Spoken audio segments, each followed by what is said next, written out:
Salve, salve, gente boa! Aqui é o professor Euclides, Escola Teófica. Bem-vindos a mais um vídeo da nossa aula sobre 1ª e 2ª Macabeus. Originalmente eu pensava que esta aula nós íamos fazer em 1, 2, 3 lições.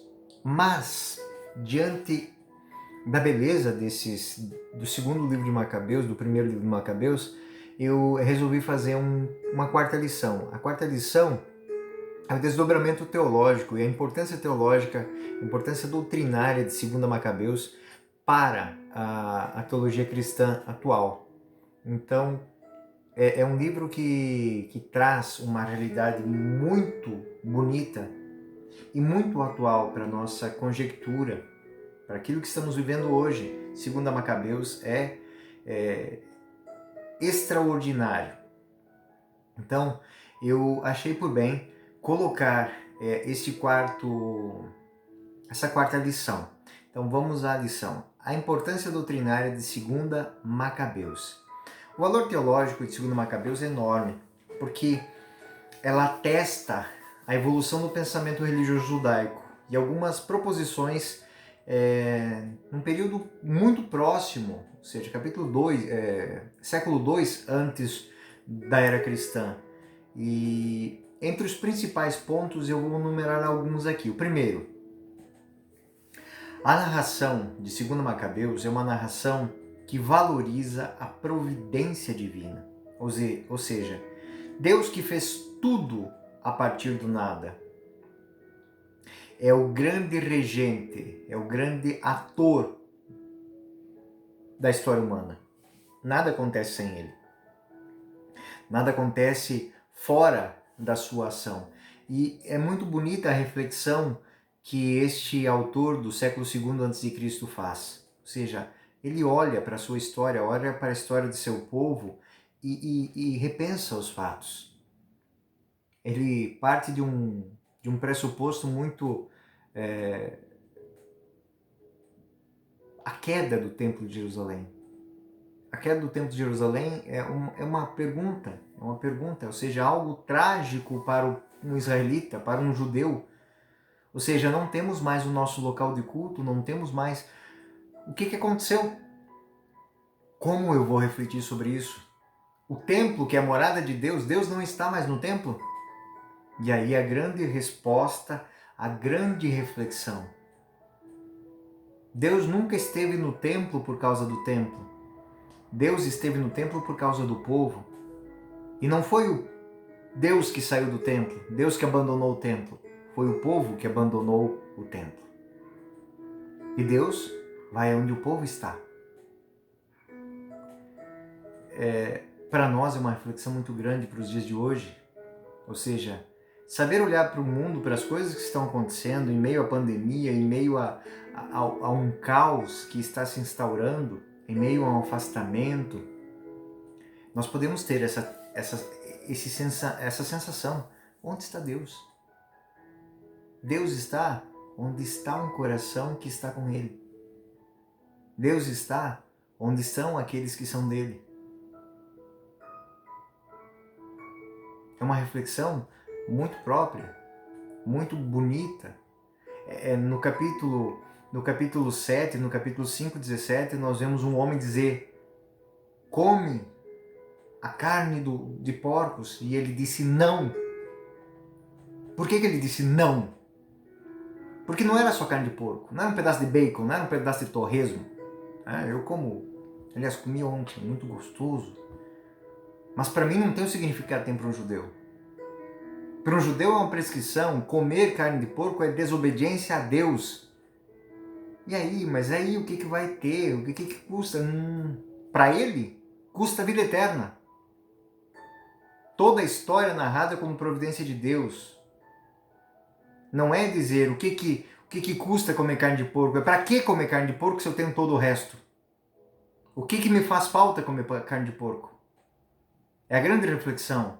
Diante de apelos do mundo, nós dizemos, mas o que custa? Não custa nada, né? A pergunta é outra. Para que eu preciso disso? Se eu tenho tudo? Se eu tenho a vida eterna? Se eu tenho a salvação? Se eu tenho a felicidade eterna? Por que eu vou perder tudo isso por causa disso? É uma reflexão tão profunda, mas que muitas vezes ela é feita ao contrário. Não é pela carne de porco, é pela obediência ao meu Deus. Não é por esse ou aquele momento de prazer ou de glória, é por causa do meu Deus. Não é porque eu não gosto de porco, não é porque eu não gosto de torresmo, não é porque não seja gostoso, é porque para mim é algo que eu disse que eu não vou ter, porque o resto eu tenho. E eu posso me dar o luxo de dizer não a isso, porque não me falta nada. Entender isso é o ponto de partida para entender porque nós temos tempos fortes da igreja que dizem abstenha-se. Quaresma, advento. Tempos fortes que me dizem dê ao outro. Tire um pouco de você. Tu tens tudo, ele não tem nada. Dê a ele, que estará dando a ti. Nem um copo d'água dado em nome de Jesus Cristo será esquecido. Então a reflexão é toda a história, ela é uma relação do homem com Deus. Sem essa relação não existe história. Sem essa relação o homem vive um inferno aqui. Essa é a grande realidade que perpassa segunda Macabeus. É uma reflexão muito, muito atual. É tão atual que chega a ser assustadora. Segundo século antes de Cristo, estamos hoje, 2020, 24 séculos depois, com uma reflexão do mesmo tamanho para ser feita. Onde está Deus? Milhões de pessoas estão morrendo. Onde está Deus? Está Deus onde está quem ama. Está um homem que ama, uma mulher que ama. As igrejas estão fechadas, mas Deus não está fechado. Quando o coração de um homem de Deus não está fechado para o irmão. Essa é a grande realidade, essa é a grande reflexão a ser feita hoje. O templo de Jerusalém foi derrubado, foi tomado. Mas Deus não estava no templo por causa do templo, Deus estava no templo por causa das pessoas que estavam no templo. Quando as pessoas abandonaram o templo foi tomado. E quando as pessoas voltaram ao templo e quiseram o templo, lá estava Deus, para se reunir, para celebrar com eles. Porque não são pedras importantes, as importantes são as pessoas que habitam aquele local. Deus está na sua casa? Deus está na sua vida? Deus está na sua história? É esse o grande questionamento a se fazer. Deus está aí no seu isolamento social? Está. Por que não está? Essa é a pergunta que responde 2 Macabeus. Essa é a pergunta que 2 Macabeus faz 24 séculos depois para você. A resposta dessa pergunta que ele te faz 24 séculos depois te dará alegria ou motivos para mudar de caminho e retomar aquilo que é valioso para você e Deus. Então, quando aquele judeu disse não à carne de porco, não era carne de porco. Ele não queria dizer não a Deus. Bonito isso, né? Segundo ponto, a ressurreição dos corpos, no sentido próprio da expressão que é professada pelos mártires antes de serem entregues à morte. Aquele homem que disse não a comer carne de porco foi morto. E o que ele perdeu aqui? Um pedaço de bacon, um torresminho. E o que ele ganhou lá? A eternidade. Então a pergunta é essa. Não é que eu deixo de fazer, não é o que eu deixo de experimentar, mas é o que eu não deixo de conquistar. A eternidade. Não é entre um pedaço de bacon e nada. É um pedaço de bacon e toda a eternidade. Para o judeu é um pedaço de carne de porco e a vida eterna. Essa é a pergunta que eu tenho que fazer diante do pecado. O que custa? Todo mundo faz. Não é isso. Não é porque todo mundo vai para o abismo que você vai pular no abismo junto. Porque não é do abismo que eu estou falando. Eu estou falando da eternidade. Segundo Macabeus faz esse questionamento. Os mártires são sábios não porque se deixaram abater. Eles são sábios porque se tornaram invencíveis, eternos e imbatíveis. Porque estão onde aqueles que os abateram nunca estarão. Em Deus.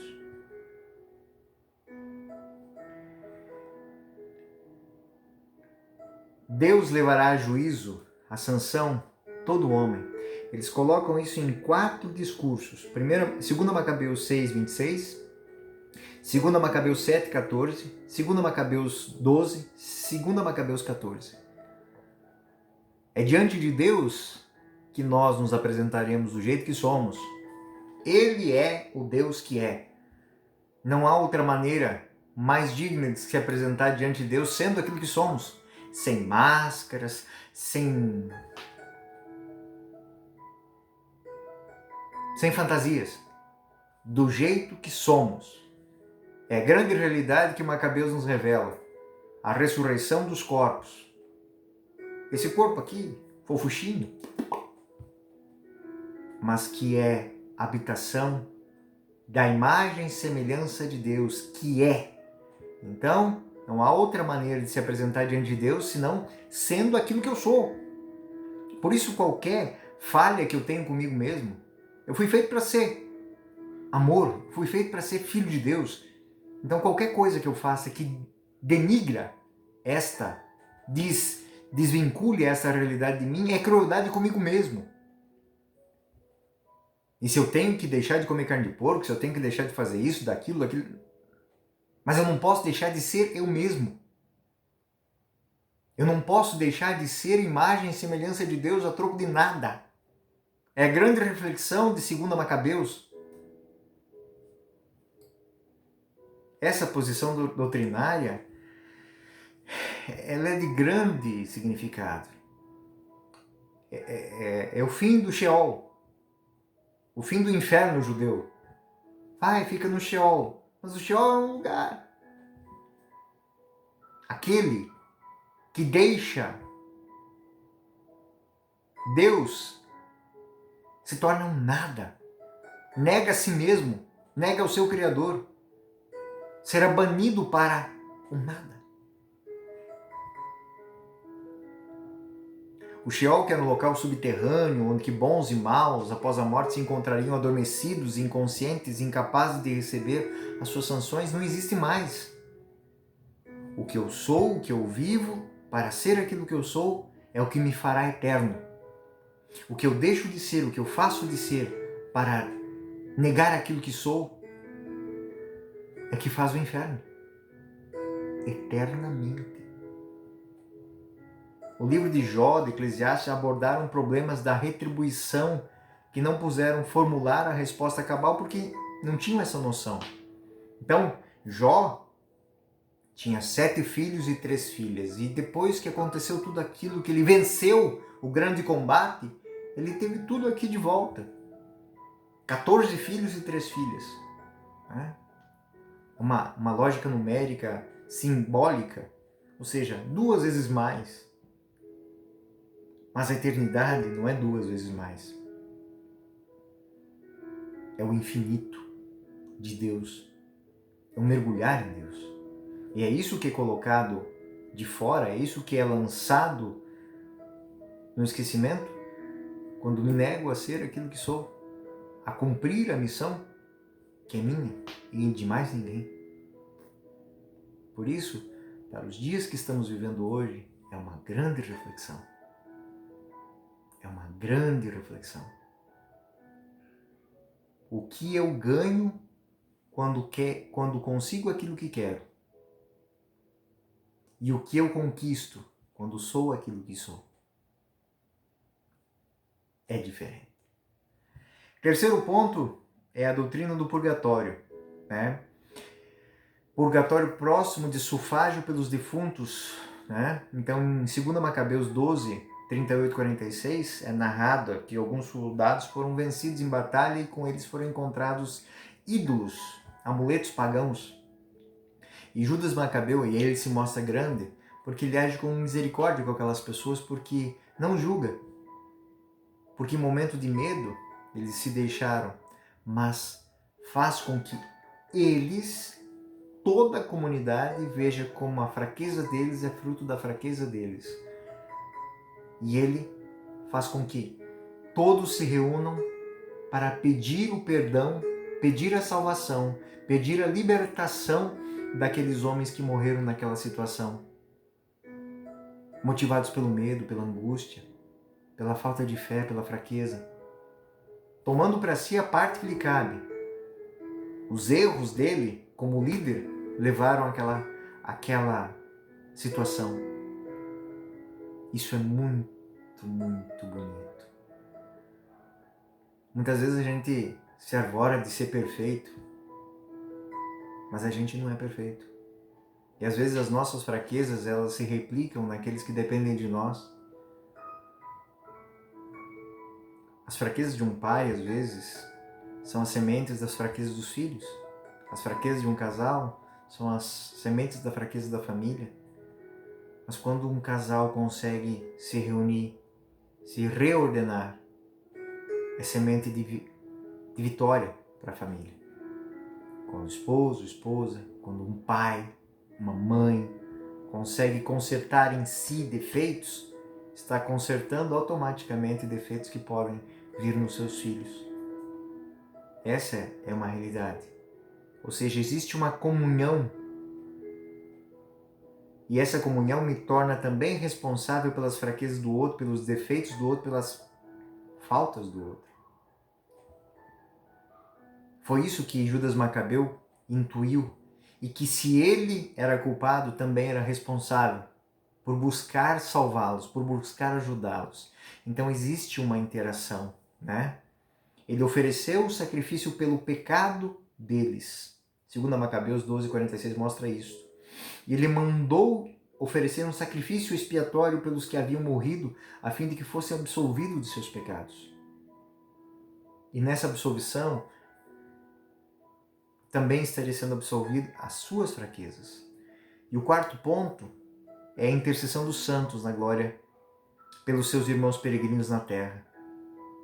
Então, Onias e Jeremias, já falecidos, apareceram a Macabeus como intercessores em favor dos irmãos militantes aqui.